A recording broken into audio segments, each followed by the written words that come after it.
We're good. I heard it. Yeah. Hi. Okay. Welcome. Nice to see you all again. My name is Kara Maury. I work for Atlas Technical Consultants. We're the prime consultant for Louisiana DOTD for the Mississippi River Bridge study.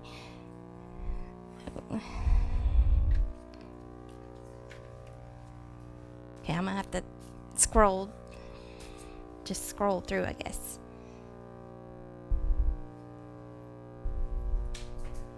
Okay, this is our project team. We're just getting kicked off on part 2 of the contract, which is the environmental evaluation phase. So our team looks a little bit different than previous that you had been seeing for the past basically a little over 2 years that we've been coming to give you progress updates on the project.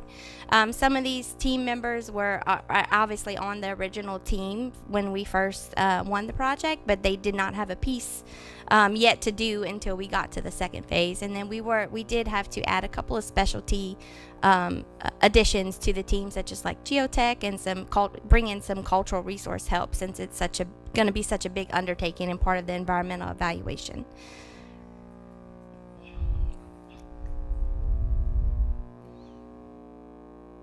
Okay, so for anybody new joining us today, obviously the ultimate objective of our project is to construct a new crossing of the Mississippi River in the greater Baton Rouge area. We had two big parts of our contract, or parts of the study. Part one, which is pretty much substantially complete, was called the Enhanced Planning Study. That went from July of 2020 and kind of wrapped up in this past summer. We're still kind of closing that out. I'll explain a little bit in a little bit later slides. And right now where we are is part 2, which is the environmental evaluation, which is roughly another 2-year period. This was our original study area. I always show this slide as a reminder of what we started with. It was our project limits are basically to find a project crossing from anywhere from where the current I-10 Mississippi River Bridge is down to the Sunshine Bridge. So that covers about 62 river miles. And then we're connecting anywhere on the west bank from LA1 over to the east bank at LA30. So we had a very large endeavor to start out with to try to find some alternatives, and roughly what we ended up with was we started out with 32 alternatives, and we've now narrowed them down to 3, which are advancing into the environmental evaluation phase. So these are the 3, just kind of giving you a glimpse of where we started out. We had 32 kind of scattered all within this area and ended up with these 3. This was our original kind of project workflow for part 1, that enhanced planning study. It just shows substantially complete. We turned in our final report for the enhanced planning investigation that went to Federal Highway Administration, and we're currently kind of working with them to address some comments to get that closed down and wrapped up. But that has not stopped us from moving into part 2 of the contract. So again, just a little bit more of a close-up look of the 3 alternatives that are proceeding into the environmental evaluation phase. This is kind of the parish line between West Baton Rouge and Iberville on this side, and then again on the east bank of the river, the East Baton Rouge Iberville parish line here. So our alternatives are all 3 reside in Iberville Parish. Kind of alternative E, which is our northernmost alternative, comes in near Old Evergreen Road currently. This is the West Lake and the Shintech facility in Plaquemine. Again, going over, crossing into the city of St. Gabriel on this side of the river, and then this F alternative is actually kind of right near the contractor or main gate of the Shintech facility. And again, they all end up within a couple of miles of each other in the city of St. Gabriel limits. Sure.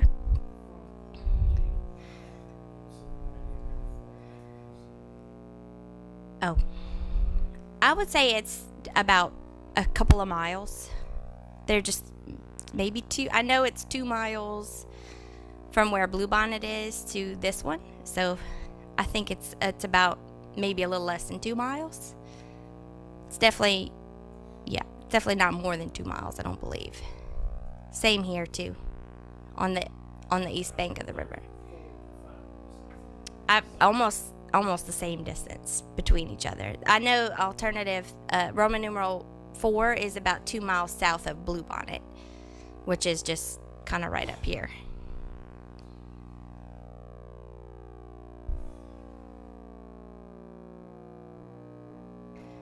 So another just quick reminder, what are the actual benefits of a new river crossing? And this applies to all 3 of our alternatives that did make it forward. Again, we started with 32 and they went through a tiered process of elimination, with different factors as we got studies done, different information that came in, went through a public involvement process. So all 3 of our alternatives do all have benefits. The number one, they basically all meet our purpose and need of our study, which is increased capacity and improved connectivity. I mean, traffic is not the only, purpose of this entire study. It is a big part of it, so that's where the capacity comes in, but also the improvement in just connecting the 2 banks of the river is there's definitely a need there. It's another alternate route for incident management. If I-10's closed, there's only so many ways you can get back and forth across, so definitely improve that. That includes hurricane evacuation or just any time there's any sorts of incident-related closures on any of the network system. And just it improves overall transportation system operations. The proposed new bridge crossings is expected to serve primarily local traffic between the east bank and west bank of the Mississippi River. We presented some traffic data back in September, which kind of, emphasized that point that 80% of our traffic in our greater Baton Rouge area is considered local traffic and not true, like through traffic, which means people that don't make any stops in our MPO area. The greatest singular travel time benefit is projected to be on that LA1 northbound in the afternoon peak hour. There are benefits, to the overall network as well as to I-10 in particular, but it's basically expected to reduce this maximum queue length near I-10 eastbound merge ramp by 50%. That traffic data I mentioned earlier that we presented in September, this is kind of a little screenshot of it, and what this is showing is that a third of all the traffic crossing over the Mississippi River Bridge is coming just from LA1 alone. So for this project, all 3 alternatives basically having this kind of impact. It's really a singular travel time benefit to LA1, but there are also other benefits. We just wanted to point this one out in particular. But it's also expected to save over 1 million hours of travel time annually. And again, I showed you what our original study area was. It was really large, and we modeled the whole network through that area. So for one singular project to have any kind of benefit on a network of that size is pretty amazing. So that's why we talk about travel time savings and as being a benefit, is because it's benefiting the whole network. So getting into part 2, this is basically our workflow for the environmental evaluation phase, which essentially is pretty much our schedule. We got our notice to proceed in January of 2023. It took a while to get through the contracting phase. There's a lot of, you'll see in the later slides how much work, and it was, kind of an intense process to get everything lined up and ready to go. But basically, we start out with those 3 alternatives. We'll be refining our purpose and need, and then we'll be jumping into some more of the, we actually had to split it between pre-NEPA, and NEPA stands for the National Environmental Policy Act, which I'll get into a little bit later as well. But, we had to basically decided to get some of the studies that we could out of the way first before we actually get into the NEPA phase, which is the writing of the environmental document and the, kind of on boots on the ground kind of environmental type studies. So, so we'll have toll, traffic, line and grade, bridge. We have ongoing stakeholder engagement and public engagements throughout the whole process, so that'll span both.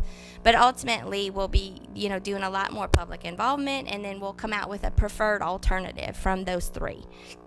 That happens several months before we actually close out, get through the actual federal highway review times. So it is roughly still anticipated to kind of wind up in summer of 2024. So no changes there as of yet. I mentioned that there were some tasks that we were kind of getting going right out the gate, which is now. We're calling them pre-NEPA because once we start our NEPA clock ticking, there's federal federal timelines that go with those types of documents. If we do an environmental assessment, that period is 12-month period. If we actually end up doing an environmental impact statement, that's more of like a 24-month period. So, we split out some things that we knew we could get going right out of the gate, starting with things such as LIDAR, which was actually flown. DOTD flew the LIDAR imagery. We have aerial imagery that was actually already flown, and then they flew the LIDAR about 3 weeks ago. So they're processing that, and as soon as we get that in, we'll be able to get kicked off on topographic surveys and the subsurface utility engineering surveys. We'll also be doing a bathymetric survey in the river, as well as a lot of geotechnical investigations on our 3 alignments. Once we do get the LIDAR kind of processed and ready to go, we will be able to get into some of the conceptual line and grade kind of, roadway work on the 3 alternatives. Traffic refinement, that's something that's already been started as well. Data collection started at the end of February, a few weeks by the end of February into early March. So they're processing some of that data. They're probably going to be wrapping up in the next few weeks on that and providing some of that data to us. We have intermediate toll study that's also being done. That's the independent economist that works on that. It's already kind of started work there as well. Once we get, again, LIDAR, we can start the road designers and bridge designers will start working together, getting some conceptual bridge design going as well. Cost estimating and then hydraulic and hydrologic studies will also be going. On the public and agency outreach front, we did meet with Shintech, which is one of the kind of the largest landowners within our project area. They own lots of property on both sides of the river, really. We met with them at their plant. They, our alignments kind of hug and go in and around throughout their facility. We had a really productive meeting with them, as well as some of the other plant managers nearby. SNF FlowPam attended, as well as a power plant that's getting built right next, like kind of right to the north of Shintech. So good discussions with those guys. Do you have a question? Yes, just for clarification, this listing of tasks are ongoing. Yeah. And have been ongoing maybe since our last meeting or such? Yeah, we were getting contracts kicked off, but there are tasks that have been started in here. You've mentioned that some of the environmental processes would take 2 years, and that would be well beyond the summer of 2024. Yeah, that's only if we have to write a certain class of NEPA document, which is an environmental impact statement. And we've had some preliminary meetings with Federal Highway Administration, which we're thinking we will probably be able to do it with a different sort of document, which is half the time of that one. So. Okay.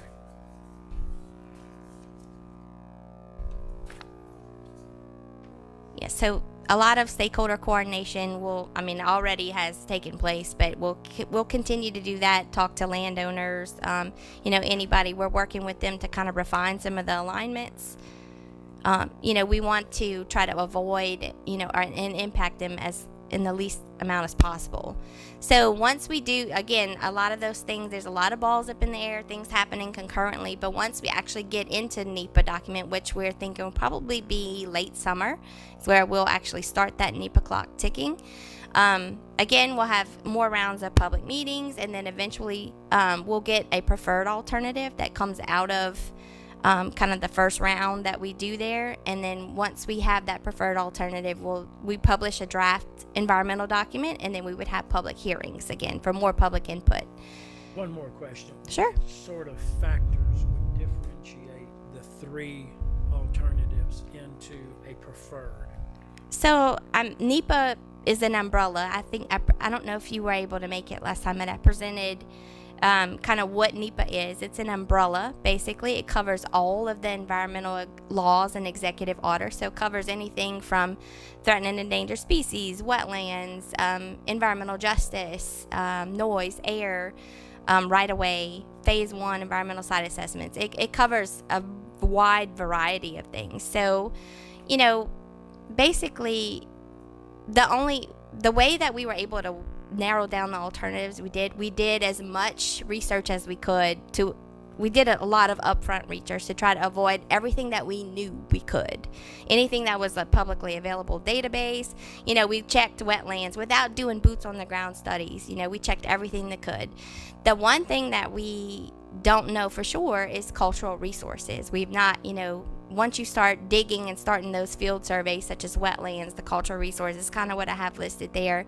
If we start doing those field studies and this is just an example, by the way, a scenario, hypothetical. If we start digging, they start doing shovel testing and start digging in the ground, and they find, some cultural artifacts. So that's something that could be an issue for us and could potentially knock out an alternative if we're not able to mitigate or avoid or, come up with some sort of way to minimize that impact. So that's just one scenario of something that could kick out an alternative over another. There's a lot of scenarios there. Could be permitting. Could be wetlands. Whenever we go to apply for permits from the Corps of Engineers, they want us obviously to have the most least damaging to wetlands. Because that's under their purview. So there's a lot of different factors there that could. Environmental justice could become an issue. It just depends on kind of case by case scenario, but we do try our best to minimize. It goes in this order. You try to avoid a certain type of resource if you can, if at all possible, and then you minimize. Then you try to minimize that impact if you can't avoid it, and then you end up, if you do have to kind of hurt that resource, whatever, you mitigate for it. So those are kind of the three categories that we go through when it comes to alternatives. Did that answer your question? Thank you. Okay. There's a million different factors that could, kick an alternative out or put one over another.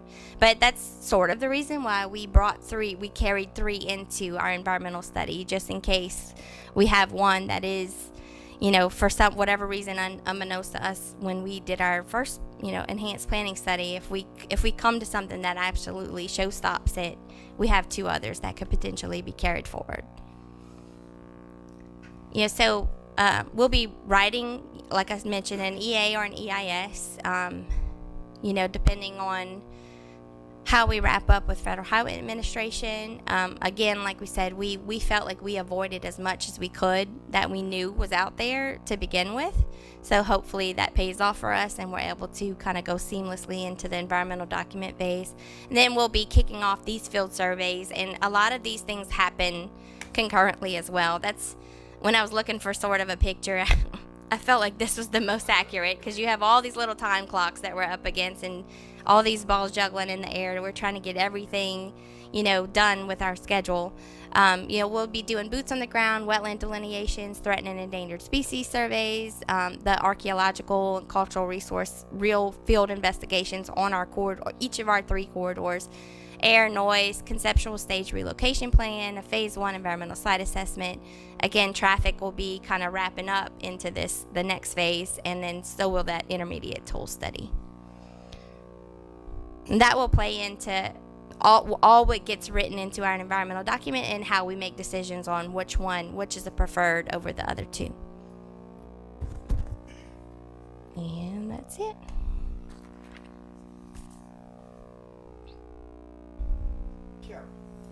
With the memo we had on the money that was allocated to the legislative action, $350. Mm-hmm. Those individuals to work on Highway 30, now I'm a little concerned about Highway 30 because Mm-hmm. it needs to be upgraded. Are we gonna wait till after y'all finish your work, or is there someone else gonna be tasked with that scope of work?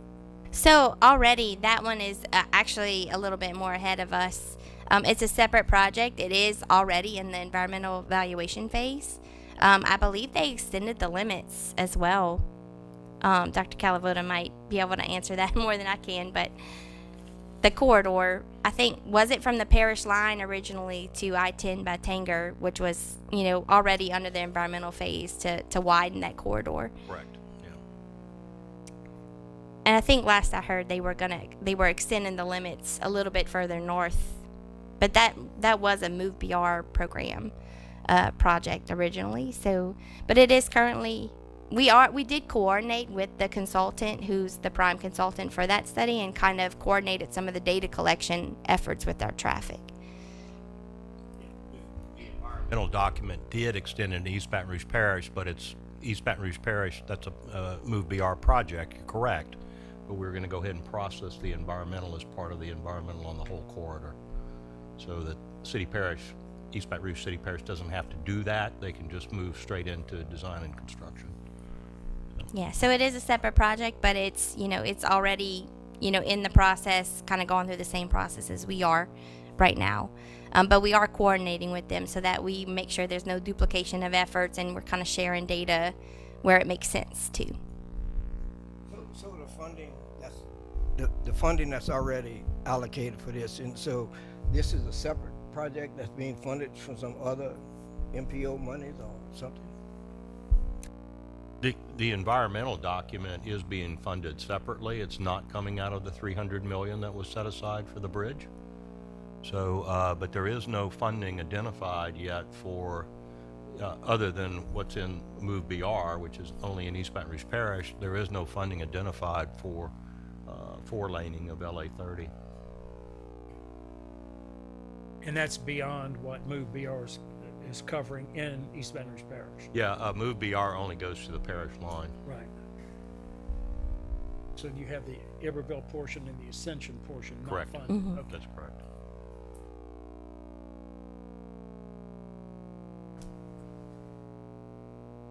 Any other questions for Kara on the report?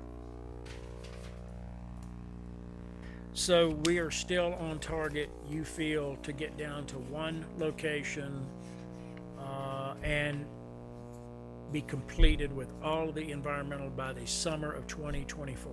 That is how we're proceeding. Yes, sir. And, like I mentioned before, we would have a preferred alternative, before you close out your environmental document, the way the process goes, we would have a preferred alternative a few months before we actually finish our entire, have a approved, signed environmental document. So when do you think that would be? You would be down to one location? It could be within, 5 or 6 months before we anticipate finish. So maybe by spring of 2024, it's possible that we have a preferred. If all goes well and we don't, fingers crossed, we don't find anything crazy out there in the field. The only thing that wasn't in your report is you normally tell us how much of the function has been completed versus the spend. Yeah, so we're just getting kicked off on our second part of the contract, so we haven't invoiced anything yet. So if we did phase one, we spent how much of the funding? I mean, the way our contract is, we're likely we're gonna spend as what we estimated. We were just very behind. We were a few months behind on invoicing. So I feel like that was a little bit of confusion because it was always lagging behind just because we're trying to catch up on invoicing. But, the amount spent, I can include that next time. We still haven't closed out part one, but we'll likely spend, what was estimated or close to that amount for part one. Do we know if we're close to running out of funding? Oh, no. Any other questions? Thank you, Kara. Thanks.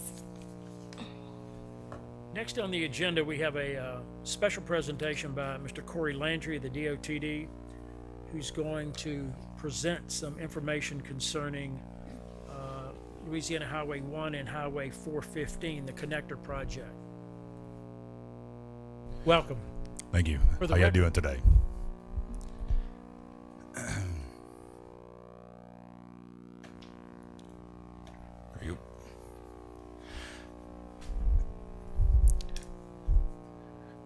go. Okay. Not sure why it's showing up. Bad color. There we go. Okay. As mentioned, my name's Corey Landry, project manager for DOTD for the LA 415 LA 1 connector project. Basically, the presentation today is going to give a status of where we are. So we'll start off with our project team as well. Right now, we already have an engineering contract with TRC Engineers and Arcadis as their sub, which they have actually been helping us throughout the environmental process as well, providing lining grade and cost estimates throughout the process. And we're currently negotiating contracts to go into the CMAR procurement process as well. Surveying consultants, we already have a survey for this project, but we did have to update it. SJB Group is currently completing the updated survey at this time and should be completing that within the next few months. The environmental consultants, we have Providence as the prime consultant with Franklin and Associates, and Balby. I didn't have Balby on this list. Quick project overview. The project is going to be a 4-lane roadway connector between I-10 and LA1, which will consist of a new bridge over the Intracoastal Waterway, interchanges at LA1 and Sun Plus, as well as some modifications to ramps and frontage roads at the I-10 415 interchange.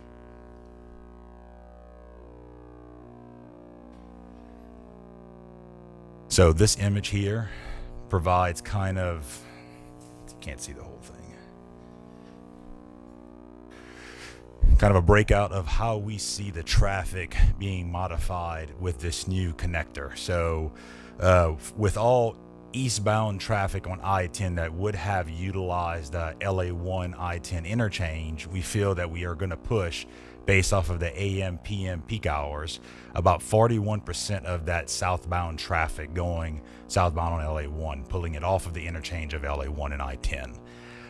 Also on the flip side, all the northbound traffic that would have gone to the LA1 I-10 utilizing the 415 connector, we're going to pull off about 35.5%. So that's a pretty good chunk of traffic that we're going to get off of that current interchange system.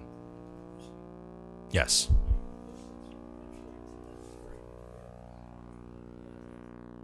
Uh, 2 to 3 miles. Yes. Yes. Okay.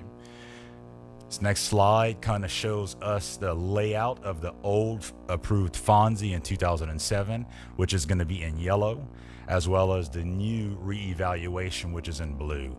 As you can see, the old yellow used to go over the old Gran area, as well as over some other commercial development, and ended up around the same location that we show for the connection of LA1. But the new alternative pulls right here and continues on a bridge structure, which we're going to see in the next slide, and parallels North Line. And then once we get to an open field area here, we're going to go over North Line and provide an interchange with Sun Plus, and then continue on to an interchange right here at LA1. And I'll pull up a kind of a layout. This is very hard to see, but it shows bridge structures and roads, and then we're going to get into detail on the 2 interchanges in a second. So as we can see here, this is the 415 I-10 interchange, and then right after that interchange, we're going to come up on bridge structure over the Intracoastal Waterway and stay on bridge as we cross over in this area, paralleling North Line, going over North Line, getting on grade here just before Sun Plus, and then providing a grade intersection here over Sun Plus, and then continuing on grade until we get to LA1. Next, this right here is actually a detailed approach to the LA 415 I-10 interchange. The new configuration actually closes out the left turn movement onto Loves, and we provide a backage road behind the casino and hotel, and connect right here on the frontage road on the east side of 415 back to Loves. And then same thing with anybody wanting to go back to the casinos and hotel would have to take this frontage road and get back under 415 to get to that location, to get to that frontage road.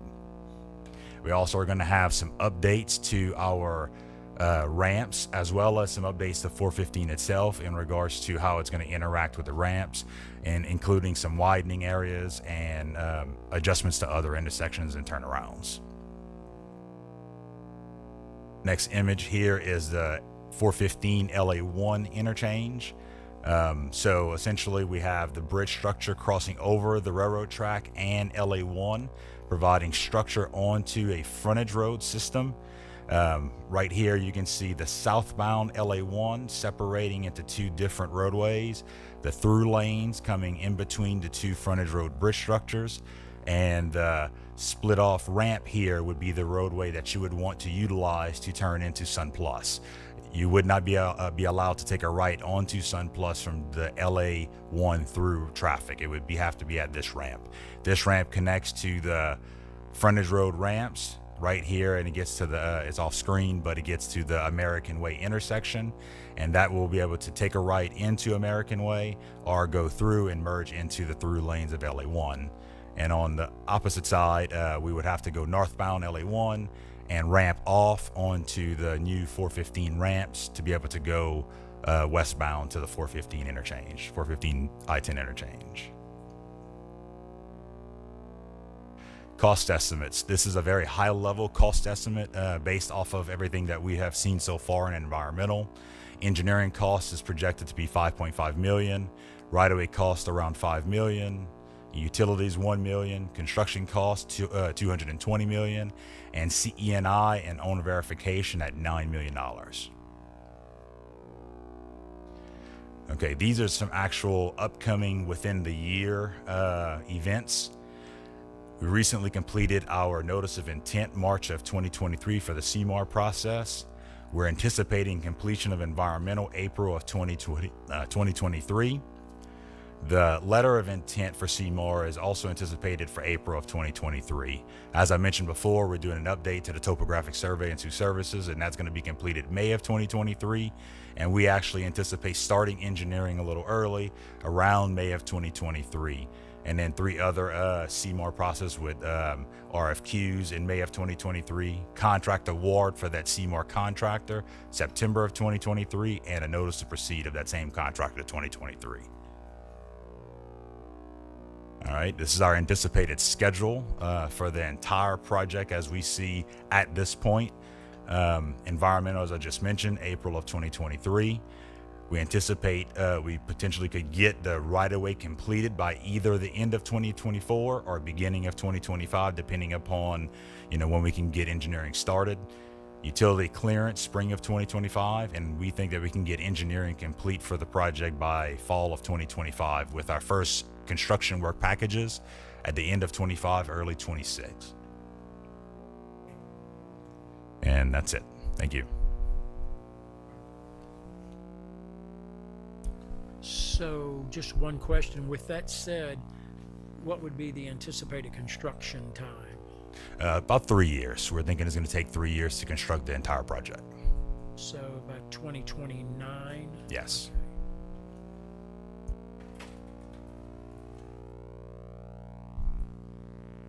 Corey, is there any way we can get slides from your presentation today? Of course, yes. Because I have to go back to my parish president and try to explain that to him. It's going to be awfully difficult without some slides to look no at. problem. So We'll get much y'all a appreciated. Thank you. Okay.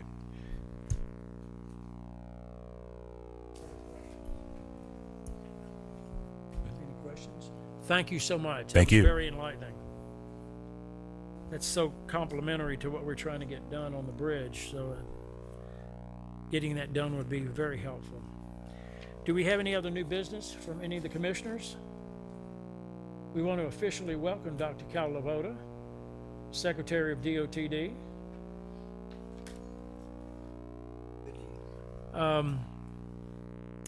We have a card issuance from Miss Como.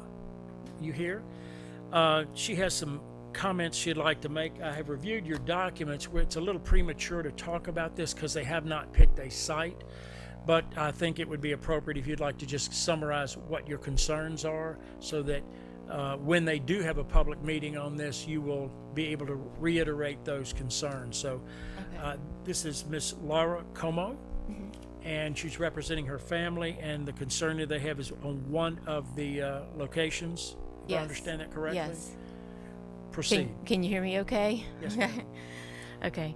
I'd first like to say that our family land is about 60 acres, the acreage in question of about 120 total. And it is an undivided land of about 16 landowners and then many descendants. And the main concern we have is that the old growth cypress forest that exists on those 60 acres is intact, and it is already recognized as a natural area by the Wildlife and Fisheries Biodiversity Division, and it also is an old growth forest that's nationally recognized by the Old Growth Forest Network. And then thirdly, it's registered as Louisiana Purchase Cypress Legacy Foundation Forest, and in it, it contains at least 6, because we stopped coring at number 6, examples of old growth cypress over like between 200 and 360 years old. So we really want to maintain an intact forest.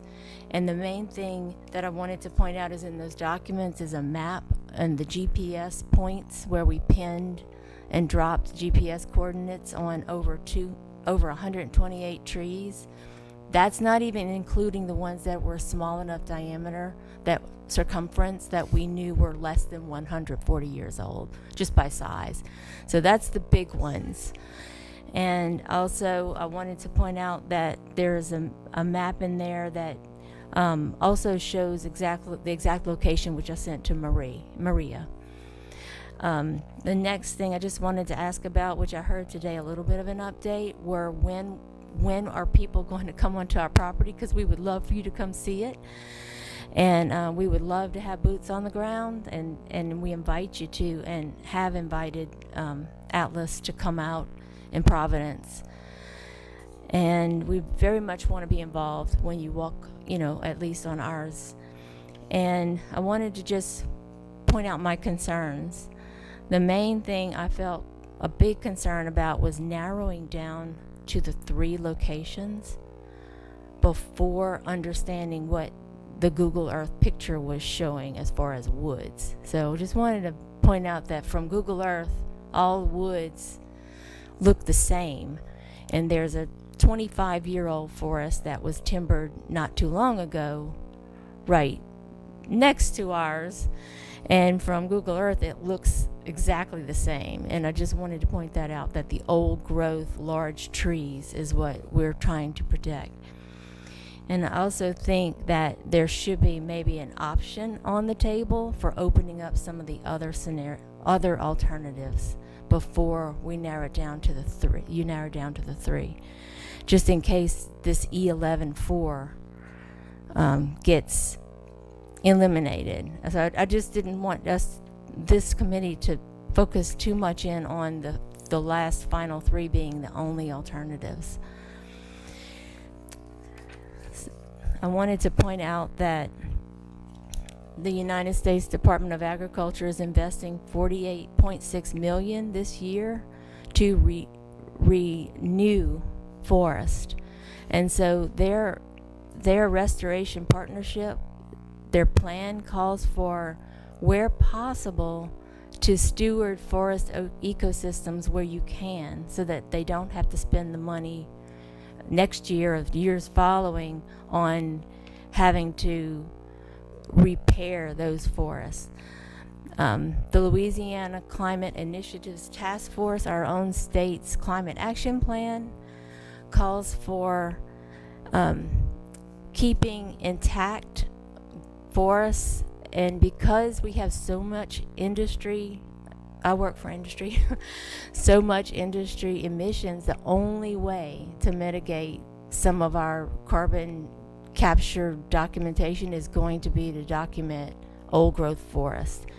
In fact, like strategy 14.1 in the Louisiana's climate action plan says, in particular, the preservation and active stewardship of unmanaged old growth forests offers a great opportunity for carbon sequestration. So I wanted to make sure this committee knows that our own climate action plan says, through the partnership with landowners, land trusts, and conservation organizations, Louisiana Department of Agriculture, this effort should be jump-started through existing conservation plans such as TNC's eco-regional plans, Louisiana Department of Wildlife and Fisheries State Wildlife Action Plan, and the White House's America's Beautiful Initiative. So again, my point is let's work within the United States Forest Service and the Louisiana Action Plan to keep this forest intact. It's not only the A.E. LeBlanc property that I handed you, the 60 acres, it's the property north of ours with another landowner. He has equally old cypress forests.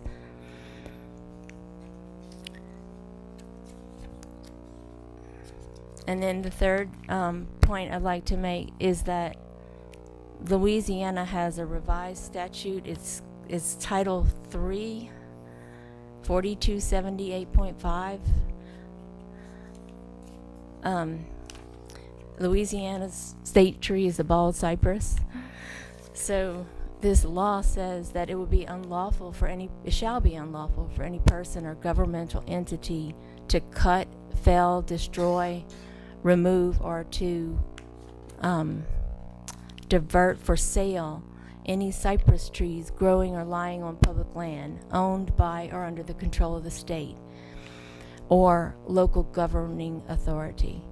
So my concern here is, how would the state deal with cutting these trees if you choose E11-4? The problem with E11-4 and bald cypress is that even if you cut the corner over our property and went on more onto the neighboring property, you will still find those same equally old growth trees. And then the last thing is a cultural. I said I was on the last thing, but this is the last point, I promise. The Arbor Day Society recognizes something called a heritage tree, and it kind of goes along with the cultural heritage study I know that we might have to do for this bridge project. But important historical events have happened in Plaquemine Point. In fact, one of the main focuses of the landowners in my parish is that we've been here since the Acadians in 1767. So about 12 years after the Acadians came in 1767, all of our ancestors in Plaquemine Point combined with the Spanish government and fought the Revolutionary War with Galvez, and General Galvez hiked through this Plaquemine Point with his troops to take the Fort Baton Rouge in 1779. So not only do we have a rich Acadian heritage there with Spanish land grant, some of these lands have been Spanish land grant lands in the same family since then, but we also have like a huge American Revolutionary story here where we had these same trees that were 330 to 360 years old now were alive and probably tall trees at that time when we had the Spanish general governor of Louisiana trekking through with his army. So I just wanted to point out that one cultural aspect and to say that would certainly qualify as an Arbor Day heritage tree. So it's just another organization that's trying to value forests. I have some other copies I'd like to give to the other members. I don't have enough. I don't have 5, but I have 3, so I'll just leave them up there with you. It would be best to give to a representative from Atlas and to DOTD. Okay. Because they are more involved in the selection process than we are. Okay. Thank you. Thank you, ma'am. Any questions for Ms. Como? Thank you. You do? Excuse me. Yeah, I was kind of, when you were speaking, kind of glancing at these documents you'd provided. Your property is actually on the east side of the river, correct? Yes. It's right next to Highway 75? Yes. Yeah, okay. Yes. Okay, very good, thank you.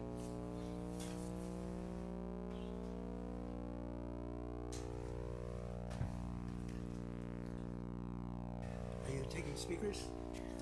You have a card? I just got in, I'm sorry, I was late.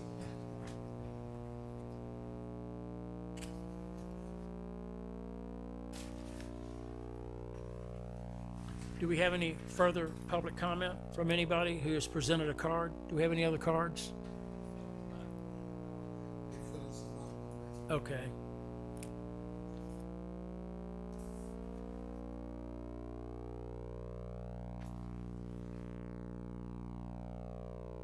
Thank you.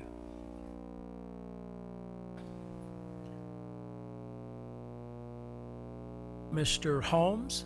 Yes.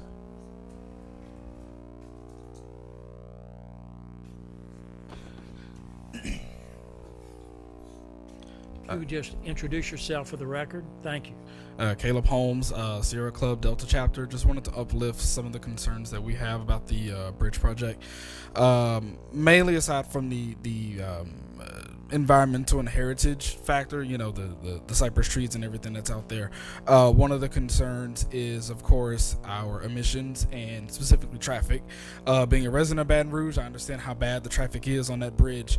One of the concerns that we wanted to uplift for this project to consider is that if we want to truly solve traffic, whether or not there's another bridge, is to offer more transit options. As it was put, 80% of the traffic that is coming across that bridge is local. That's people going to work, recreation, or just going to visit friends and family. Part of the ways that we can reduce some of that traffic is to offer greater transit options. Those are the main concerns that we wanted to offer up for this project. If there are any questions, feel free to ask them, but those are the main two things that we wanted to comment on. What would you suggest for transit options? I mean, there's a multitude of transit options.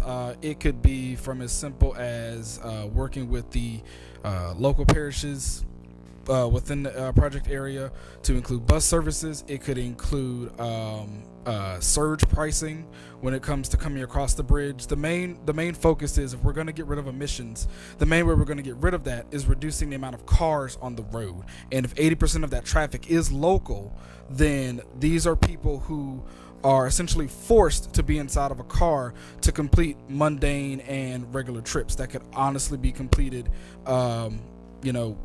without the use of a car, with either a bus or carpool options or something to that effect.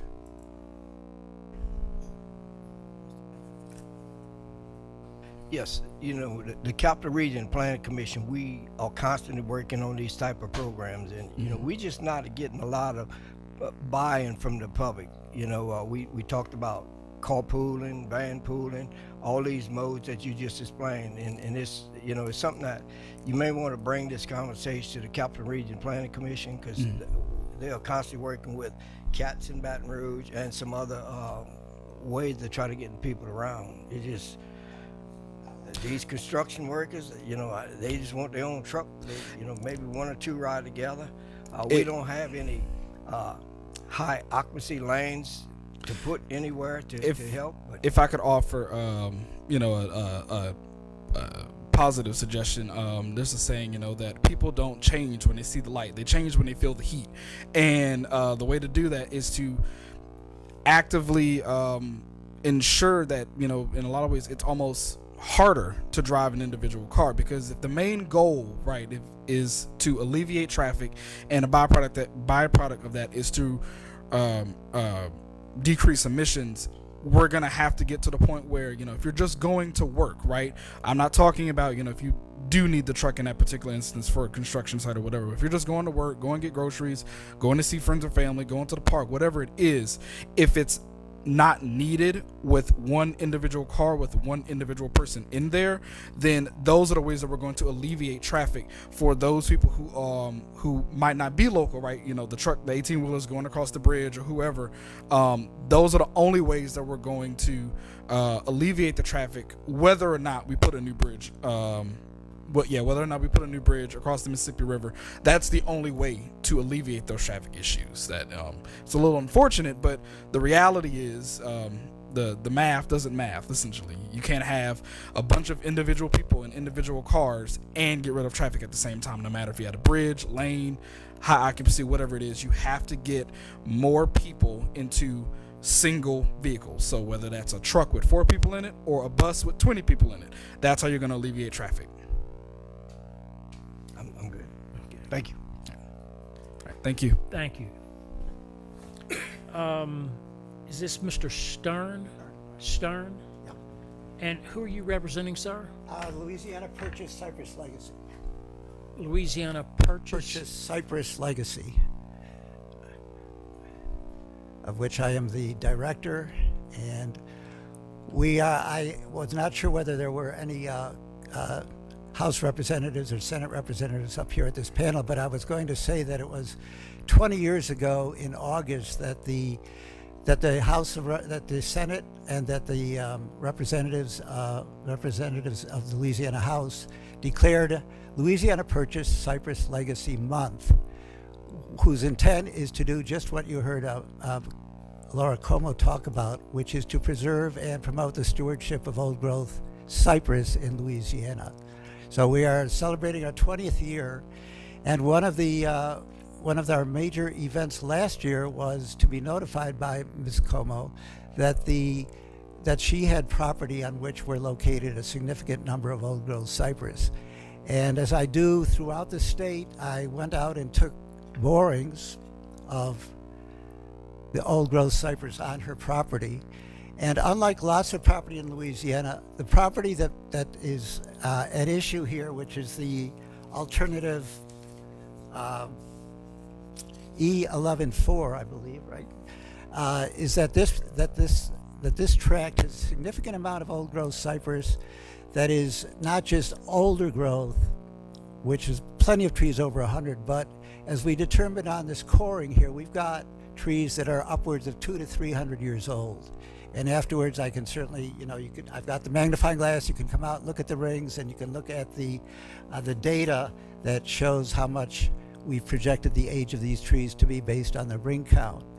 So the issue is partly that this chart that came out, I believe, earlier last year, and I'm not sure whether you discussed this at the meeting, which I'm sorry I'm late for, but this chart shows that the preferred alternative, the wetlands criteria is a 1, which is the least, showing that the least impact on wetlands. And I think, as you heard Ms. Como mention, it's not just acreage that should be considered when doing a alternative analysis, but it should be the actual quality of the wetlands. And I think by now, as Ms. Como referred to, you know that the state in its climate action plan specifically referenced old growth forests as key to carbon sequestration. We all know that old growth cypress is a significant habitat throughout Louisiana. And we all know that old growth cypress forests in general, particularly for a place like the Baton Rouge area, as you're all too well aware, is a significant storm buffer. We often hear about preserving our wetlands as storm buffers, but there is significant research that demonstrates that it's not just marshes, but it's particularly the old growth cypress, it's the old growth forests throughout Louisiana that provide significant buffers around metropolitan areas for storms. So my message in terms of where to go in this study is to re-examine the fact that the E11-4 shows dark green on this chart shows that it, at least up to now apparently, this is the preferred alternative. And we think that based on the significant value of the wetlands, beyond just the amount of wetlands, that it's the actual quality of these wetlands in terms of the old growth cypress, that, by the way, would be significantly affected. We're not, these bridge pilings are going to affect the hydrology of this site. And any botanist will tell you that any old growth forest, any forest in general, is the health of it is largely dependent on the health of the hydrology and its retention in natural condition. The last time any of you have gone to New Orleans, heading east on I-10, if you go look around the I-310 exchange, look at the amount of dead or almost dead cypress that are in that exchange area. Those were healthy cypress prior to the construction of I-310. Correlation is not causation, no, but there is significant, I think there's significant issues here with the effects of the pylons on the old growth on Laura Como's, on the LeBlanc property. So again, my message is let's reevaluate this alternative, this preferred alternative, which by the way is only 0.2 of a point ahead of the second alternative. And I think if you, in the NEPA process, if you look at the actual quality of the wetlands, that's going to lower the preferability of this alternative to number 2 or even to number 3. Thank you very much for your time. Any questions for Mr. Stern? Thank you, Mr. Stern. Thank you. Do we have any other public comment today? Because I have no other cards. If not, do we have any other business to come before the district?